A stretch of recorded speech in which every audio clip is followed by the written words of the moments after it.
في بتنادي جامد ليه كده؟ في ايه؟ بقول لك خد ولا تديهم لمراتك وتغسلهم بحبه اريال وتنشرهم من على السوق بدل ما تاخدوهم مبلولين. هم دول هناخدهم في الشنطه كده ويتبكي ويتغسلوا. فاكر نفسك في جمصه يا اما؟ جمصه؟ يا اما ازاي هتقوم تغسل ايه؟ بدل ما تاخدهم بميتهم انت حر. يا اما ممنوع هتقعد تغسل هنا وتنشر. مفيش الكلام ده هنا يا اما اسكتوا بقى امتحانات. لا احسن ما تاخدهم بيصروا ميه ويصروا ميه على الشنطه. بقول مش يا اما ما هيتغسلوا هناك. اسكتي بقى يا اما، انت عايزه الناس تخرجنا من النادي؟ خرجنا من النادي؟ شيل ايه يا اما على السوق يا اما؟ هو ايه؟ قاعدين في بيتنا من فات قاعدين وتاه. لا اله الا الله. عايزه مشاكل وخلاص يعني. وبعدين هتقعد ازاي تغسل وتعمل؟ ما مراتك قاعده فاضيه اهي.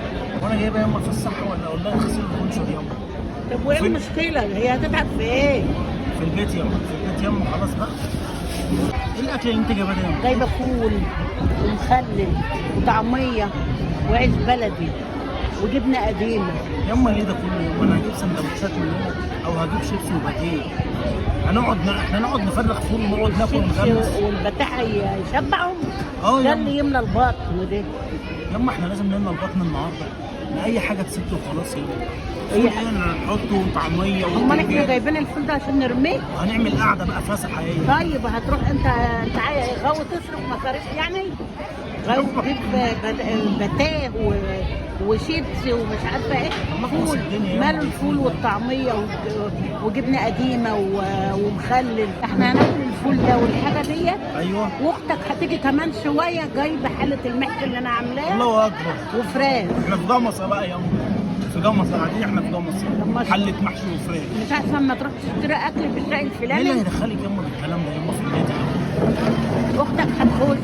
اتصل بقى يا عم. ايوه. اتصل باختك دلوقتي. قول لها هات الملايه اللي احنا بناكل عليها عشان نفرشها ونقعد بقى وتجيب الصينيه. تجيب الصينيه بتاعت اللي احنا بناكل فيها ونغرف حله المحشي. حديقه الحيوان احنا يوم. ونقعد ناكل بقى في الحديقه احنا هنقعد بقى. مش عايزين بس تشتري سندوتشات بفلوس.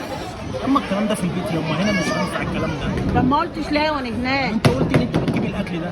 وانا لازم اقول لك؟ مش عارف احنا خارجين نتفسح ليه؟ تفسح تجيبي المحشي مرات. انت بتستعر من الاكل ومني. ياما مستعر. انا ما عدتش حد امشي معاك في المكان. ياما هنا ممنوع الكلام ده. طالما انت كده بقى. ياما اكل جميل وكل حاجه بس هنا ما ينفعش الكلام ده ياما. امال احنا جايين نتبسط ليه يا ابني؟ احنا هو انبساطك بالمحشي ياما. امال ايه؟ نتغدى بيه. لا ياما انت هتكسفيني هنا ياما. ما اكسف. هتكسفيني هنا. دلوقتي بقت امك بقت انا مش عارف اقول للناس ايه لما يجي كده واحنا فرشين.